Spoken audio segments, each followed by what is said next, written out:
नमस्कार, बुलेटिन में आपका स्वागत है। आपके साथ मैं दीपेश परगले। मध्य प्रदेश में एक बार फिर से शिवराज युग की शुरुआत हो गई है। चौथी बार मुख्यमंत्री शिवराज सिंह चौहान ने पद और गोपनीयता की शपथ ली। उन्हें राजभवन में राज्यपाल लालजी टंडन ने मुख्यमंत्री के रूप में शपथ दिलाई है।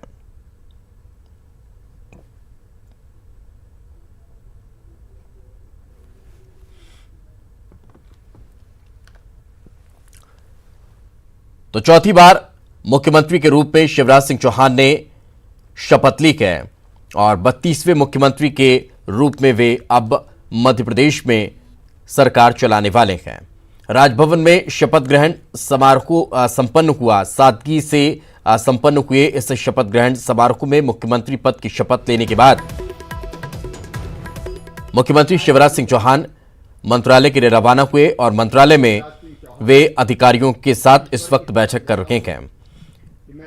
वैश्विक महामारी कोरोना से निपटने के लिए अधिकारियों के साथ वे समीक्षा बैठक कर रहे हैं। प्रदेश में अब तक किए गए कार्यों के बारे में जानकारी जुटाने के बाद वे अब आगे किस तरह से इस महामारी से लड़ना है, इसको लेकर अधिकारियों को दिशा निर्देश देने वाले हैं। श्रद्धापूर्वक हम सबकी ये स्वाभाविक इच्छा होती है कि शपथ ग्रहण के कार्यक्रम के बाद मिले मैं वरिष्ठों को प्रणाम करूं, लेकिन आज एक अलग स्थिति है। मैं आप सबके प्रति आभार प्रकट करता हूं, परंतु आज के परिदृश्य में कोरोना वायरस के संक्रमण को देखते हुए हाथ मिलाना और पुष्पगुच्छ स्वीकार करना उचित नहीं होगा। मैं आप सबको हाथ जोड़कर प्रणाम करता हूं। आपकी भावना के फूल मेरा उत्साह बढ़ाते हैं और मुझ में ऊर्जा भरते हैं। हमारे प्रदेश में भी कोरोना वायरस रोग ने दस्तक दी है, परंतु हम सब उस पर मिलकर विजय पाएंगे। माननीय प्रधानमंत्री जी के आह्वान पर आप सबने जनता कर्फ्यू को सफल बनाया है। यह बड़ा कदम है जो हमें कोरोना वायरस के संक्रमण श्रृंखला को तोड़ने में मददगार सिद्ध होगा। हमारा दायित्व है कि हम अपने बुजुर्गों का विशेष रूप से ध्यान रखें। समय समय पर शासन द्वारा जारी किए गए दिशा निर्देशों का अक्षरशः पालन कर जिम्मेदार नागरिक होने का परिचय दें। आप सबको प्रणाम। माननीय राष्ट्रीय अध्यक्ष जी, हमारे यशस्वी नेता गृह मंत्री श्रीमान अमित शाह जी, आज हमारे प्रभारी जो मध्य प्रदेश के विनय सहस्त्रबुद्धे जी, अरुण सिंह जी जो आज पर्यवेक्षक थे, उनके साथ साथ में श्रीमान ज्योतिरादित्य सिंधिया जी का भी आभार प्रकट करता हूं। वो ऊर्जावान और यशस्वी नेता हैं। मिलकर हम सब लोग साथ काम करेंगे। मैं अपने प्रदेश नेतृत्व का आभारी हूं, अपने लाखों लाख कार्यकर्ताओं का आभारी हूं और करोड़ों करोड़ जनता जिनके परिवार का मैं सदस्य हूं। कोई मेरे बुजुर्ग है, कोई मेरे भाई हैं, बहन है, मेरे भांजे हैं, मेरे भांजियाँ हैं। हम सब मिलके एक परिवार के रूप में मध्य प्रदेश की प्रगति और विकास के लिए दिन और रात काम करेंगे। मेरा संकल्प है, परिश्रम की पराकाष्ठा करूंगा, प्रयत्नों की परिसीमा करूंगा। सबके साथ मिलके हम कोरोना वायरस से भी निपटेंगे और प्रदेश को फिर से और ताकत से और तेजी से विकास के पथ पर ले जाएंगे। जन कल्याण का नया इतिहास रचने का प्रयास करेंगे। सबको धन्यवाद, प्रणाम। जी, हमने सबके सामने विकास के काम जिस प्रकार से पिछले हुए थे अभी वापस होकर दिखाएंगे। कोई खजाना खाली नहीं, काम करने वाले की इच्छा शक्ति पर निर्भर करता है। निश्चित रूप से मोदी जी की सरकार में रहते हुए कोई राज्य पैसे की कमी से कभी भी विकास नहीं रोकता है। पिछले 15 वर्ष तक भारतीय जनता पार्टी की सरकार थी। 18 में थोड़े से उससे रह गए। 14 महीने 15 महीने ये मध्य प्रदेश में माफिया राज था। मध्य प्रदेश को पीछे कर दिया था और सभी के साथ धोखा किया था कांग्रेस ने।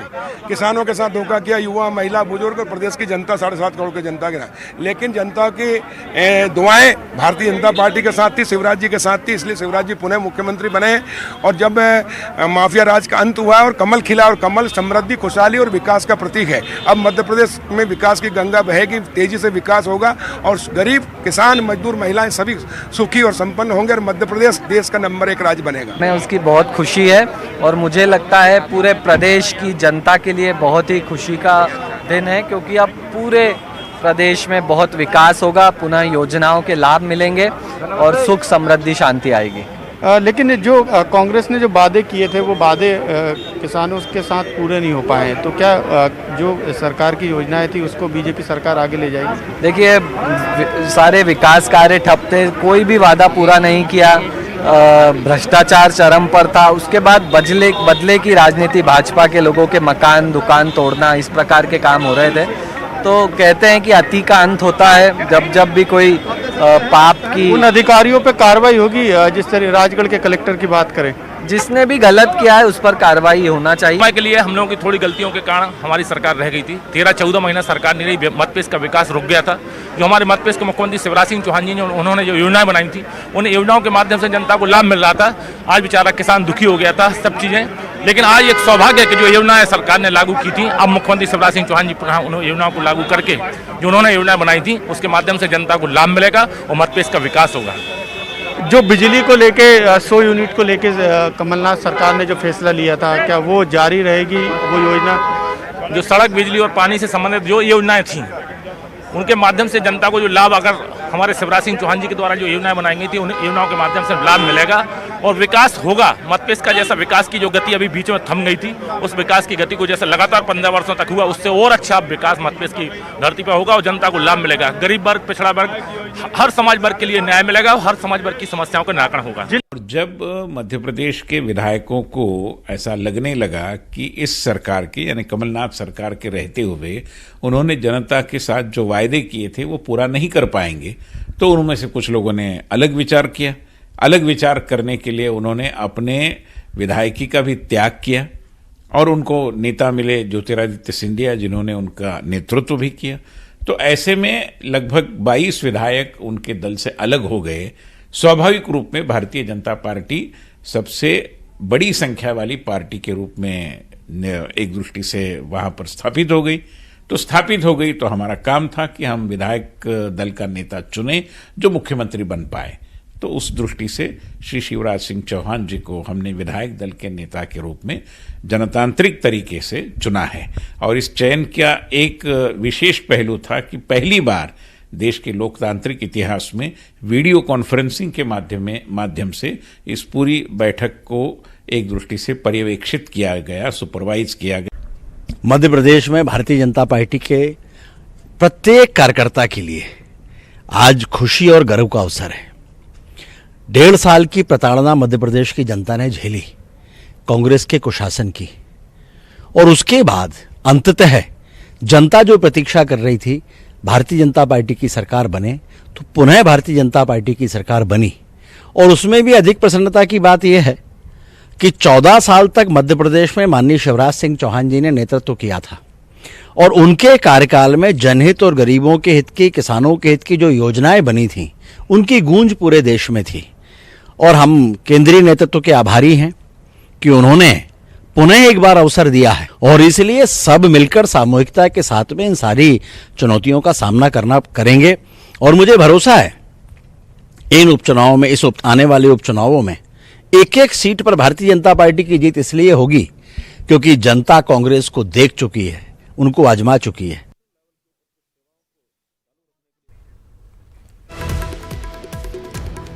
तो मंत्रालय पहुंचे हैं सीएम शिवराज सिंह चौहान। मंत्रालय में उन्होंने पूजा अर्चना की है। सीएम की कुर्सी संभालने से पहले पूजा अर्चना वो करते हुए नजर आएंगे। तस्वीरें आप देख सकते हैं। और मंत्रालय मुख्यमंत्री शिवराज सिंह चौहान पहुंच चुके हैं और मंत्रालय में वे कुर्सी पर बैठने से पहले पूजा अर्चना करते हुए नजर आए हैं। तो साथ में उनके गोपाल भार्गव, नरोत्तम मिश्रा नजर आ रहे हैं। वे भी उनके साथ मंत्रालय पहुंचे हैं। ये तस्वीरें, दो अलग अलग तस्वीरें हम आपको दिखा रहे हैं। पहली तस्वीर जो आप देख पा रहे हैं उनके मुख्यमंत्री पद की शपथ लेने के दौरान की तस्वीरें हैं, और दूसरी तस्वीर उनके द्वारा दीप प्रज्वलित किया गया, पूजा अर्चना की गई, और पूजा अर्चना करने के बाद वो अपने कुर्सी पर बैठे हैं और उसके बाद फिर उन्होंने अधिकारियों के साथ चर्चा शुरू की है।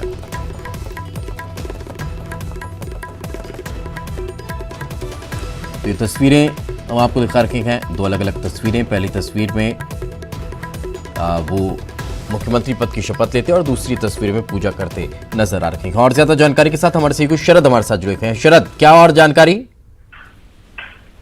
बिल्कुल, देखिए तस्वीरें अपने आप में सब कुछ बयां कर रही हैं।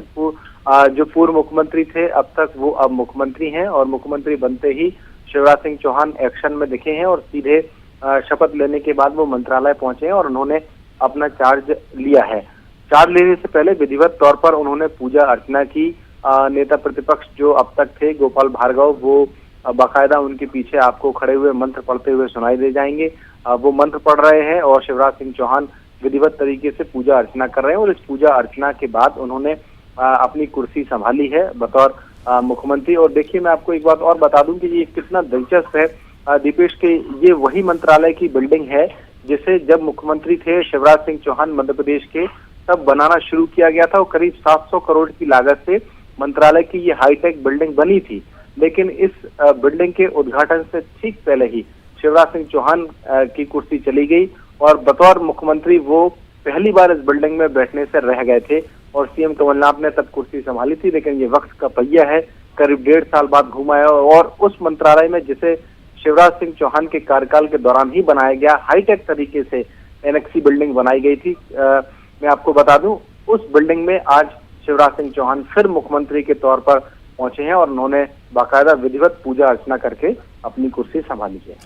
तो वल्लभ भवन का 5वां माला अब एक बार फिर से बीजेपी के नेताओं से गुलजार रहने वाला है शरद?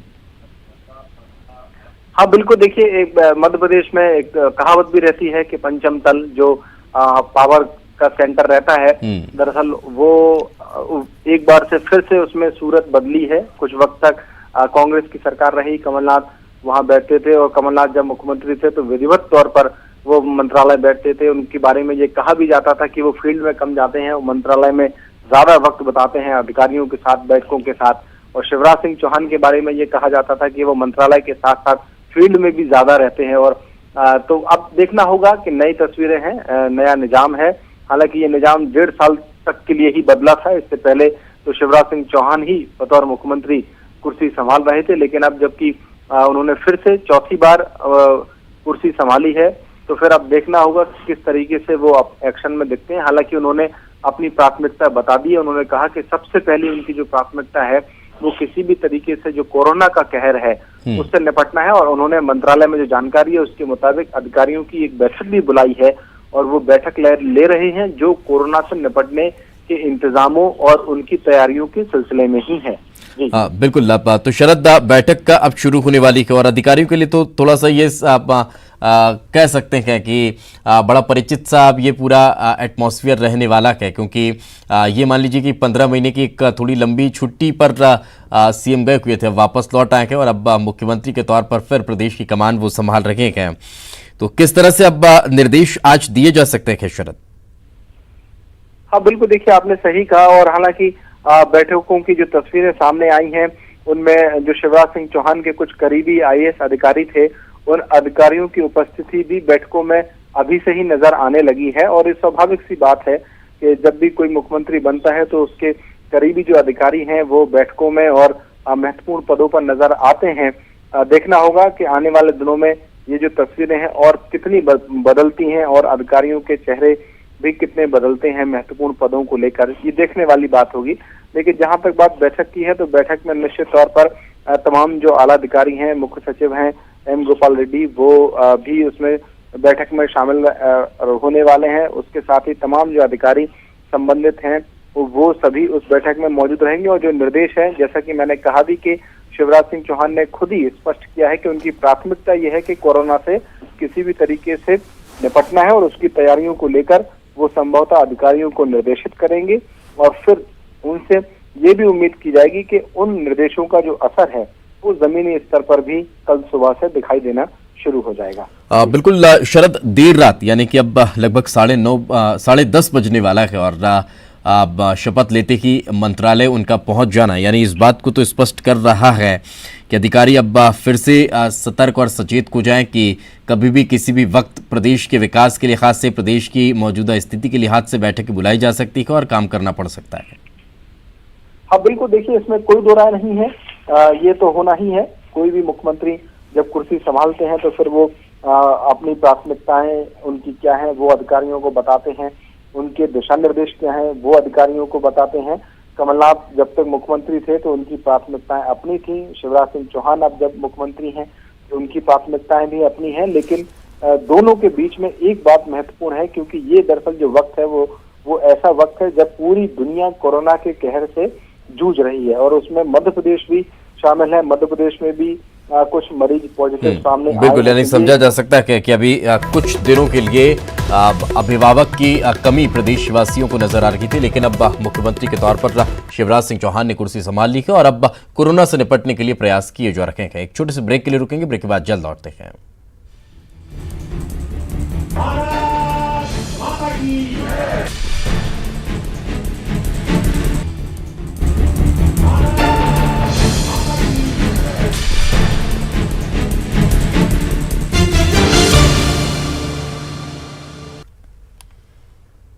ब्रेक के बाद आपका स्वागत है। प्रधानमंत्री नरेंद्र मोदी ने ट्वीट कर शिवराज सिंह चौहान को बधाई दी है। चौथी बार सीएम बनने पर उन्होंने बधाई दी है। तो ट्वीट प्रधानमंत्री नरेंद्र मोदी के द्वारा किया गया है और शिवराज सिंह चौहान को चौथी बार प्रदेश का मुख्यमंत्री बनने पर उन्होंने बधाई प्रेषित की है। प्रदेश के मुख्यमंत्री के तौर पर शिवराज सिंह चौहान ने आज शपथ ली है और उनके मुख्यमंत्री बनने के बाद उन्हें प्रधानमंत्री नरेंद्र मोदी ने भी बधाई दी है।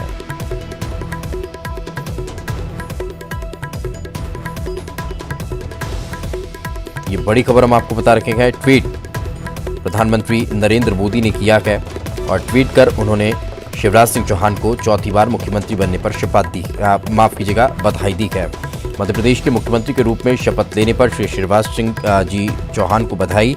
वह एक सक्षम और अनुभवी प्रशासक हैं जो सांसद के विकास के बारे में बेहद भावुक हैं और ट्वीट उन्होंने आज किया है।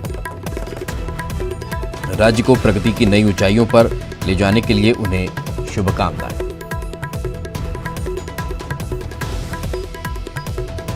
तो ये तस्वीरें जो आप देख रहे हैं ये मंत्रालय की तस्वीरें, जहां पर उन्होंने पूजा अर्चना की और उसके बाद उन्होंने अपनी कुर्सी पर बैठकर और काम की शुरुआत की।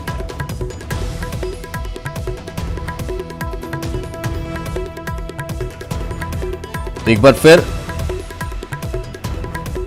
मंत्रालय में अपनी कुर्सी पर बैठकर उन्होंने कामकाज की शुरुआत करी की है। 15 महीने की अंतराल के बाद एक बार पुनः मुख्यमंत्री के तौर पर शिवराज सिंह चौहान प्रदेश की कमान संभाल चुके हैं और अब वो नए मुखिया के तौर पर प्रदेश में अपने काम की शुरुआत कर चुके हैं।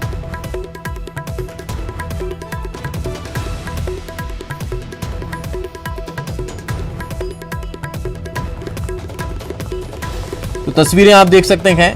पहले उन्होंने पूजा अर्चना की और पूजा अर्चना करने के बाद वे कुर्सी पर काम संभालते नजर आए।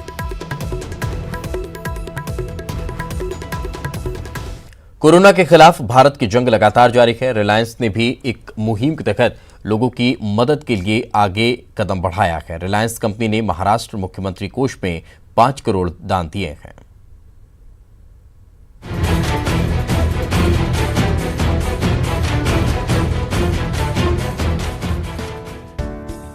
मुंबई में खुले इस हॉस्पिटल में 100 बेड की व्यवस्था है। इस हॉस्पिटल में सभी तरह की सुविधाएं हैं। साथ ही जरूरतमंदों को मुफ्त भोजन की व्यवस्था भी इस अस्पताल में की गई है। इसके अलावा रिलायंस ने हेल्थ सूट और मास्क का प्रोडक्शन और बढ़ाने का फैसला किया है। अब हर रोज 1 लाख मास्क बनाए जाएंगे। रिलायंस ने महाराष्ट्र मुख्यमंत्री राहत कोष में 5 करोड़ भी दिए हैं, जो कोरोना से लड़ने में बड़ी रकम है। उधर रिलायंस जियो भी कोरोना से लड़ने के लिए सामने आया है। जियो ने कहा है कि घर पर रहकर भी आप एक दूसरे से कभी डिस्कनेक्ट महसूस नहीं करेंगे। जियो के जरिए आप ऑफिस, स्कूल, कॉलेजेस और हेल्थ सेंटर से ऑनलाइन कनेक्ट रह सकते हैं। जियो ने सिर्फ 251 रुपए में work from home special pack launch किया है, जिसमें 51 दिन तक daily 2 GB high speed data मिलेगा। Bureau report, news 18। और चलिए इसी के साथ इस बुलेटिन में फिलहाल इतना ही। खबरें लगातार जारी हैं।